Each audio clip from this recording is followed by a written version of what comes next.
Pilipino na. Basta matino ang nagpapatupad. Iyan po ang nagustuhan ko sa Duterte administration. Ako po'y nangangarap na ang Duterte mabalik. Pansinin nyo, noong panahon niya na nakaupo, mga politiko'y takot na gumawa ng mali. Pati pulis, pati sundalo, takot. Aba, biglang, anong nangyari? Ngayon ang mga kurakot mga nakaupo. Bakit ang isang obispo ay sumusuporta sa ganito? Aba, hindi masamang mangarap ng pag-unlad ng pagkakaisa sa bansa natin. Alam niyo po, sa edad kong ito, marami na po akong kasing edad dito, mga 30 anyos. Okay, magpapagdata. Sa paglalakbay ko po, Hong Kong lang. Ang mga Pilipino, pag nasa Hong Kong, ang babae. Hindi nagtatapo ng balat, ang empty, nilalagay sa bulsa. Pag naka-red, tigil. Kahit walang lumalakad na sasakyan, walang tumatawid. Ilalayo pa natin sa Subic ang Pilipino. Pag nasa Subic, ang babait. Law-abiding citizen. Ang tanong, bakit? Alam nila kasi, hindi sila paglalaruan, hindi sila bibiruin ng gobyerno sa Hong Kong. Naran po ba kayo? Ang totoo niyan, yung katabi mo, matino yan. Pakisabi mo sa katabi mo, matino yan. Pag matino ang nagpapasunod. Amen po ba? Amen po ba? Nako, kung mayroong napakabait, Pilipino na. Basta matino ang nagpapatupad. Iyan po ang nagustuhan ko sa Duterte administration. Kahit ako po ay isang obispo, pare, alam niyo naman si Pangulo, pag binanggit ang pare, dumudura. Hindi naman ako kasali doon. Ang katwiran ko, hindi naman lahat. Hindi ako kasali doon. Binabanggit ng Pangulo, pera si Bisha Perez. Naran po ba kayo? Ba't ako masasali? Kapogi kong ito. No, biro lang po, pero yun po ang totoo. Noong ako po'y nag-aaral, paborito ko pong guro, may katapangan. Abay, nakikinig lahat ng kaklase ko. Pag ang guro ay napakabait, naglalaro yung mga klase ko. Walang matutunan. Nakuha niyo po bang ibig kong sabihin? Sigurado, ang mabait, ang pinsang buo, katangahan. Pakisabi mo nga sa katabi mo, pinsang buo ng mabait, katangahan.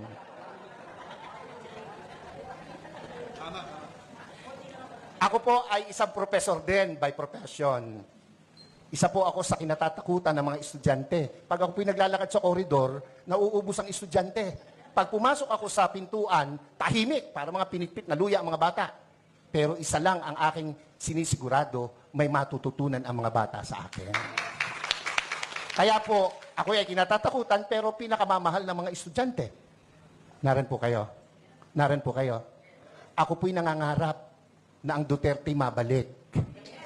Yung mga hindi pumalakpak, bahala kayo. Naran po kayo. Pansinin nyo, noong panahon niya na nakaupo, mga politiko'y takot na gumawa ng mali.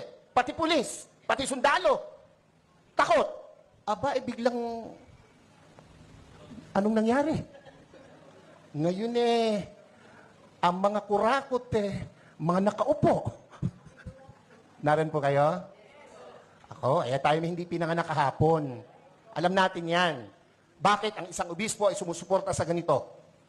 Aba, hindi masamang mangarap ng pag-unlad ng pagkakaisa sa bansa natin. Kung hindi tayo magsasalita at kikilos, kung hindi tayo magpapakita ng puwersa, ng lakas, sino ang gagawa nito? No, kung palakpak lang, hindi mo magawa, lalo na sa rally, hindi mo kaya. Yung makasigaw ng Amen! Yan yung matatapang. Yung mga hindi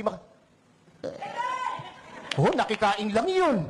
Yung mga ganon, kumain lang yun ng kanin at ulam kanina. Nakakalimutan na.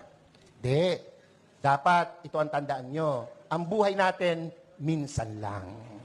Pakisabi mo sa katabi mo, mamamatay ka rin. Sabihin mo, malapit na. Pero, bago mamatay, napakagandang nagparinig ka, nagparamdam ka para sa bayan. Yun ang pinakamahalaga sa lahat. Amen po? Ako po hindi takot, makulong, mabugbog, basta't iparamdam mo yung gusto mong iparamdam. Babae, gusto mo, maganda, mayaman, sexy! Gustong gusto mo. Sa tuwing nakikita mo, nagpupunta ka ng kubeta. Hanggang kubeta ka na lang. Hindi ka magtatapat, hindi ka magpaparamdam. Pag dumaan na ganun, simulan mo sa kindat. Simulan mo sa dila. Hanggang sabihin mo, crush kita. Hindi ka man tanggapin, at least nagparamdam ka. Mga Bulakenyos, mga kasama kong taga-Caloocan, Zambales, Pampanga, aba, hindi masama na suportahan natin itong rallying to. Yung iba na pe-pressure ng kung sino. Natural lang yon. Ang nami-pressure sa kanila, siguro nasa taas. Dahil kung nasa baba, hindi nila papansinin. Pero, aba tayong malaya. Huwag tayong pa-pressure kahit kanino. Minsan lang ang buhay natin. No, sabi mo sa katabi, mamamatay ka rin. Sabi mo, mamaya lang. Huwag. Dapat iparinig natin, iparamdam natin ang ating saloobin. We are not against the government. Never. And never will. Lalo po ako. Ay, nakapula nga ako eh. Naran ba kayo? Pero, kailangan nilang makita, kanilang dapat marinig, ang dapat makita at marinig. Gera? Handa ba ang Pilipinas sa gera? Ha? Kurutan man eh, talo tayo sa kurutan. Ilan ang bilyon ang Chino, ilan tayo. Panuntukan, talo tayo. Huwag nilang gawing issue yan. At hindi mangyayaring magkagera. Pilipino pa, subukan nila rito, talo sila.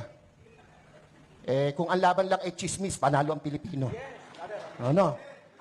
Ewan ko ba sa Pilipinas walang chismosa? Wala ano? Mamatay na sana, Lord, yung mga nagsisinungaling. Huwag nilang gamitin yon. Napanakot, divert. Yung binanggit ni kapatid tungkol sa ayuda, wala akong question dun eh. Ang question ko ron ay, nakakarating ba sa tamang tao yung ayuda? Ako hindi pa nakakaranas ng ayuda. Ewan ko itong mga kasama ko sa harapan. Nakatanggap na ba kayo? Ayuda. Kayo ba'y nakatanggap na? Oo, kaya kayo magrarally, hindi pa kayo nakakatikim. Ako pinagbibiro lang, pero iyan po'y katotohanan. Kung iyan napupunta sa tama. Yan lang eh. Panahon ni Pangulong Duterte, kino-question ko na ang, sana ito'y mapalabas, makuha ng SMNI. Yung binibigay natin sa 4-piece. Ako, yung dole, yung mga tupad na nagwawalis at nagdadamo. 1 oras lang ang naipapile, 8 hours. So walang problema ang gobyerno, yung nagpapatupad. Naran po kayo. Yung 4-piece, hanapin mo mga nanay, isinasanla yung card. Nangagsusugan. Kung ang binibigyan ba niya matitinong kagaya ng nasa harapan ko ngayon, yung mga hindi nag-yes, bahala kayo. Ako'y nangangarap ng maganda sa inyo, kayo hindi nangangarap. Naran po ba kayo? Hindi ako against dyan, pero dapat tama ang binibigyan. Naran po kayo? Oo. Pag dumaan sa politiko, dole, ang magwawalis, mayayaman pa sa amin. Pero naka-uniform, nasa lilim, nagkikwentuhan. Ang pinagkikwentuhan, ganito lagi. Alam mo ba? Yung mga introduction ng mga chismoso. Alam mo ba? Alam niyo ba? O tango naman. Hindi tayo papayag na hindi natin iparinig, iparamdam, ipakita ang dapat nating ipakita sa bayang Pilipinas na ating minamahal. Ako po, kung matetreten sila sa pagtakbo ng mga Duterte, matreten sila. Bakit? Matitino yung Duterte. Ako po, kahit obispo, nung panahong iyan ay lumalaban, ako po'y kasakasama. Ako po'y nangitim. Ako inalukan na maupo sa kabinet. Hindi ko tinanggap. Ang gusto ko'y makita siyang namamahala. Kung anong ginawa niya sa Davao, gawin niya sa Pilipinas. At ginawa niya sa Pilipinas. Mabalik yon, ako po ay matutuwa.